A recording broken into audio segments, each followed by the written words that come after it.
one of the reasons why I programmed the alternating jerk and windmill is because the jerk doesn't involve the upper body.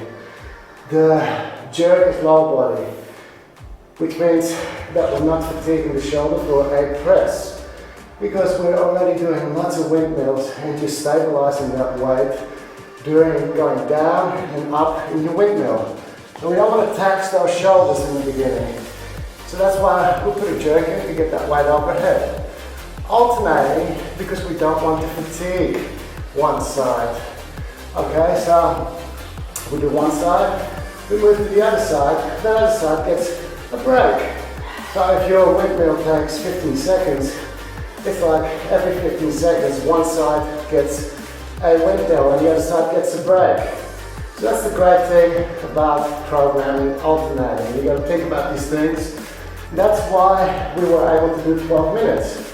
So a common mistake is not rotating enough at the spine, and then all the weight is on your shoulder for that windmill, because that shoulder needs to do a lot of work going that way to hold the weight up.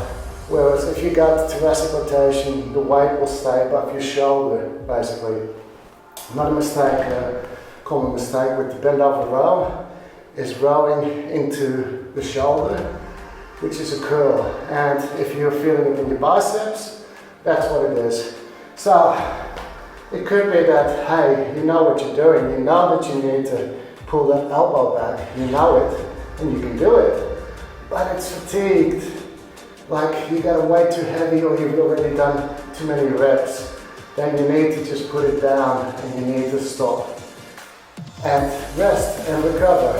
And if you know yourself well, you should have adjusted the program prior to starting. You should have done 10 minutes, 8 minutes, or 6 minutes, or broken it up like I explained in programming. The stretching, there is none. Seriously, again, if you're conditioned and you've done a lot of stretching in your workout already and you're feeling good, there's no need to always stretch at the end. It's always good to invest the time into stretching. It is. The more you can, especially dynamic stretching. I'm a big fan of dynamic stretching. And slow stretching, getting into the movements, working on your mobility, really getting control over those muscles and movements, because really, fast movements are easy, you know, but it's like getting into position slowly, and that's, if you get control over that, then you control the movement. You should try it with some of the movements. So, for example, right here, when I'm here, and I'm going to go in rotation here, it's easy, bang, okay, now, slow.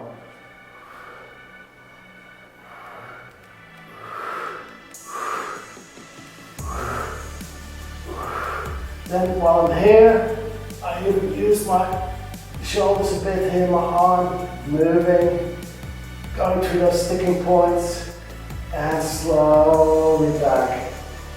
What happens when I move slowly? You'll feel a lot of stabilization that happens here, so you're working all these muscles here, right here, that you're not working when you're doing just this. Yeah. So slow movements are great for your stretches, great for your mobility. The same thing with arms overhead. That's easy. But now, really pushing that chest out, really coming up slowly.